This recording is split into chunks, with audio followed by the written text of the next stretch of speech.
When you're doing translation, are you doing each line as is, or do you have to play with the lines to make it kind of fit? You know, people do it in different ways. I have a friend who says when he's translating, he does the sentence till it's perfect. And then he does the next thing till it's perfect. I don't. I go through and I bulldoze. I call it bulldozing, where you just tear everything apart and then you put in all the words, all the possible synonyms, right? And then you start trying to sort of sift it and put it back together and move the words around.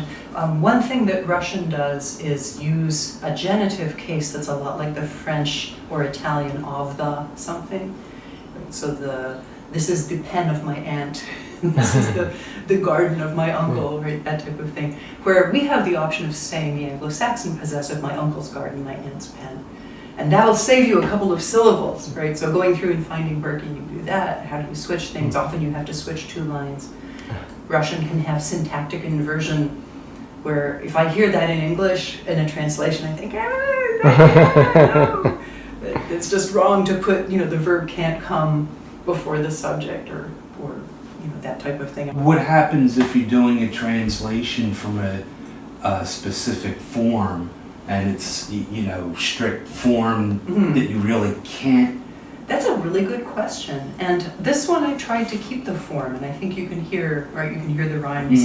You can hear the longer parts and the kind of Madamalina. Madamalina, right? So see, it's playing scales, except this was a polonaise. But if it's a sonnet or something, if it's anything that's very patterned that way, you have to try to do it. And it may not fit, that in many cases it wants to be a slightly shorter line in English because English words tend to be shorter. And it's not that English words tend to be shorter. People say English words tend to be shorter than Russian, and that's not true. Commonly used English words tend to be shorter. You're not going to say anti-disestablishmentarianism in a poem, you're just not. And a lot of the cases where we have a word like strength and then the word like power or puissance or something, right? Thinking of Tolkien with his great and puissant king, power and strength are kind of the same, but you can have a word that's higher style and it changes the feeling of the poem. Right, it sounds like it's forced. It sounds fancy or forced or not accessible, and really the movement of 20th century Anglophone poetry was largely towards conversational, not just towards free verse, but also towards conversational speech in poetry. And so if you're throwing in these fancy words like Shakespearean incarnadine, right? Okay, if you use that when it's the cicada again, thinking of Shakespeare, but that, so sometimes you can do it and sometimes you can't do it. Do you ever write in Russian and then translate your own poem back to English? I haven't, but anyone who writes poetry who knows another language well enough should get somebody who does translate to do it into that language so that they can look, because it's fascinating. And I've been lucky enough to be translated by friends, not by a professional, into Serbian and into Russian. And it was so interesting for me to see what did the translator do, where did the translator misunderstand a little bit, or where did they just pick a different way of interpreting. Fascinating. It's so interesting. So if you know a language, if you know Spanish well enough or French well enough, find somebody sometime. Go to a conference where they're... it's even interesting hearing somebody else read your own poem in English because you get a different take. So I can imagine a different language. Yeah, it really makes you stop and think. What are some of the things that you're liking about the poetry scene right now, and maybe what are some of the things that aren't going as well? Well, I'm not as into the organizational angle of it as maybe I ought to be. I do host the reading series at the Community Arts Center. It's the Mad Poets First Wednesday series. And anybody watching this who's a poet who hasn't been approached, drop me a line and send me your stuff so we can talk about having you read. It's a really nice series. Most of the evenings we have two people who read from 7 to 8, splitting the time somehow, and then there's a little break and nice snacks. We pride ourselves on our snacks. That is going well. And a bottle of wine, right? Once we had the Irish whiskey for a reading. That was really good. But and then afterwards we have an open mic, and the community has really supported the reading in a nice way, that often the open mic is just as good as the main reading. don't make it into Philadelphia as often as I would like, and that's a shame because there are always, every week, there are 3 or 4 really good readings. Again, I recommend Natalie Anderson's Lit Philly list, which conveys all of that stuff. I have an easy delete finger, right? If something comes and I can't go, it's gone. It doesn't bother me. I have a lot of stuff in my inbox.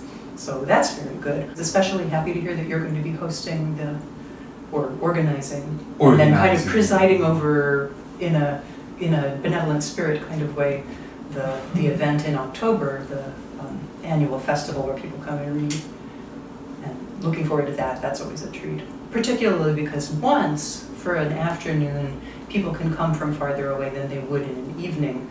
What I regret about the Wednesday reading, it's a work night, and 7 o'clock, you're likely to get stuck in one or another traffic jam on your way there. The thought of the poetry may not be enough to make you feel good about this parking lot you're sitting in. As someone who does go to the Community Arts Center, it is a wonderful series, and of course the art is fantastic. Yeah, the art's a treat. It's nice that every time you go it has changed. There's new art to look at. And there's a nice little gift shop. You can combine the gift buying errand with read some poetry. Every year in the December reading, we happen to overlap with their annual holiday sale, and that's really worth coming a bit early and poking around. And they often have like a cocktail hour. You can go in and get a bit of a buzz before you go up to the refreshments on the second floor. Do you enjoy hosting? Oh, I do very much. I asked to take over from Eileen D'Angelo because Eileen said she didn't think she'd be able to continue hosting, and I loved the reading and didn't want it to stop.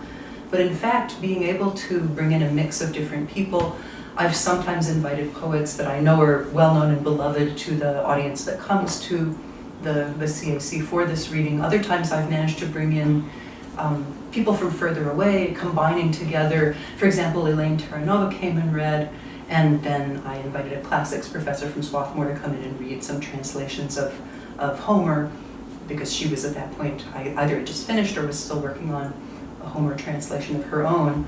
So having that kind of combination, I think, can be a real treat too. So I can pull out the excuse that I'm an academic and I think this is interesting and I hope you guys won't mind. Right? Let's hear somebody reading their translations of a Spanish poet. Right? Do you pick your own poets, or do you take recommendations as well? I take recommendations, but I mostly pick poets. We're having a reading by 3 youngish poets from Philadelphia who all write about motherhood and all have a book or a chapbook coming out in the summer or else first thing in the fall. So I'm really looking forward to that. That'll be fun. And I got the connection with them because I know one of them who is also a Slavist, as they say. Slavist, someone who works on Slavic culture. Although I have a friend who, she and her husband were refinancing their mortgage, and she put down Slavist as her profession, and then got a call from this nice young woman at the bank who said, "Excuse me, Dr. Chester, but what is a slavist?" And in fact, I went and looked, and the word slave comes from the word Slav. Before the Mongols rolled in and captured a whole bunch of Slavs and then came and sold them in the markets of Italy in the 12th or 13th or 14th centuries, there weren't slaves, there were serfs and other words. The word slave comes from that. So schiavoni in Italian, in some languages they're closer. So in fact, so the pronunciation wasn't as outlandish as it sounded. Yeah, it wasn't as sounded. crazy as I thought when I first heard this story. Memorable reading at the Art Center was you and Matt Lake together. Yeah, that was fun. Yeah, very that was interesting. Fun, yeah. Parent reading out over the balcony. Everybody's neck got swollen. Otherwise, it was great. Like, chiropractic business ticked up in the reaction. Is there anything else you'd like to read that you haven't? Sure. I also wanted to talk, though, just about what we do that makes us write poetry, right? And not just in the sense of reading things and having ideas. I know some people really feel strongly called to write about certain topics. Mike, I know you often take topics just out of everyday life, and you have a kind of a poetic everyman going at times when you read, and we're all sort of more or less identifying with the person you're talking about. But I'm thinking too about the kinds of rituals we create and making the time, making the place. And I had a friend who had taken up smoking, unfortunately, and would light her cigarette and then work on her dissertation. Right. And then when she finished her dissertation, she tried to quit smoking and she couldn't think. Because on the one hand, you've just had this baby after years and years and years, and you're exhausted from working on it. But on the other hand, that was her ritual. Her ritual was she had this lantern, open up her Dunhills, because of course they had to be fancy cigarettes. She didn't smoke that much. It became part of the process. And she wasn't a poet, although she did translation. And I've been using fountain pens that way, which has been helpful. I never did smoke because I was allergic. Thank goodness it stopped me from even being tempted. Fountain pens can't be hazardous to your health. So. Well, they could if you like stab yourself. It's weird purple tattoos on your palm from when you were just really frustrated. I should use broad nibs. Ow, ow, ow. But yeah, so you fill it up with the right ink and sort of dab it on the side and then use a tissue to get the rest off and make sure it's writing properly. And it really does kind of. I'm sure there are analogous things for people who compose on a typewriter or who compose on a computer screen, but I wondered whether you had any practice like that. No. The only thing I can say that I tend to write by hand, and I will continue to do that until I get the poem close to where I want it to be. And then I'll type it up, and then when I see it on the screen, then I might go back and make a few other changes. Of course, after I run it through the critique, when you and Roger are done axing everything out. Take up the shreds and weave it back together. There we go. Do you have a process? Yeah, it's very similar to that. I'll write something. That one about the cicada, I just read out of my journal, so that's what I've got. I haven't revised it yet. Otherwise, sometimes I revise them a lot. If it's going to be good, usually it comes out looking promising anyway, and if it's not going to be good, I don't even bother to revise it. But that's the process, that sometimes I'll come back much later. I've taken things to the critique circle at the Community Arts Center that people had nothing to say about. Other times I've brought something that I knew wasn't ready and it got torn apart. Nicely, right, nicely. And I really do want to say working on women poets has proven to me that if somebody criticizes your work, it's a compliment. If they tear it to shreds, that's one thing. But if they say, I don't like this bit, this isn't working, this is really strong, why don't you leave out the first line and start from the second, because it took you a little while to get going, that is flattering. They're saying it's worth working. What if they say nothing? What does that mean? I don't know, that's a good question. But definitely if all they say is, oh, how charming, then you know they're not taking you seriously. So, you wrote it in your carriage on the way home from the ball, oh, how charming. What do you do if you have 10 people and 5 people say one thing and the other 5 say the exact opposite? I think that's a sign that it's a good thing, right? That you've really bothered people because you're getting a reaction. Now, if what they say is take out the but here and the other group says no, I like the but here, that's not enough. But if one half says I really like this, you should keep working on it, and the other half says this really disturbs me and I think you shouldn't, then you've found something. You put your finger in the socket. I do have one more thing to read. Okay. This is a poem from a couple years ago, which I actually have published in the little journal of the Swarthmore Creative Writing Program, which is called Small Craft Warnings because of SCW, Swarthmore Creative Writing. Fat and hairy. Once I loved a fat, hairy monster. How I would push close to catch his kiss, how eagerly I would fling up my thighs on either side of his magnificent belly. Every caress turned him into a prince. And how his eyes blazed, how his lips spread fire. Then one day he came in, eyes extinguished and shoulders rounded, and he said, I've spoken with the goddess, the one who still commands me, whom I still obey. And she pointed out that I am a fat, hairy monster. I don't want you anymore. In those days, I was just a silly nymph hanging around at the edge of the forest.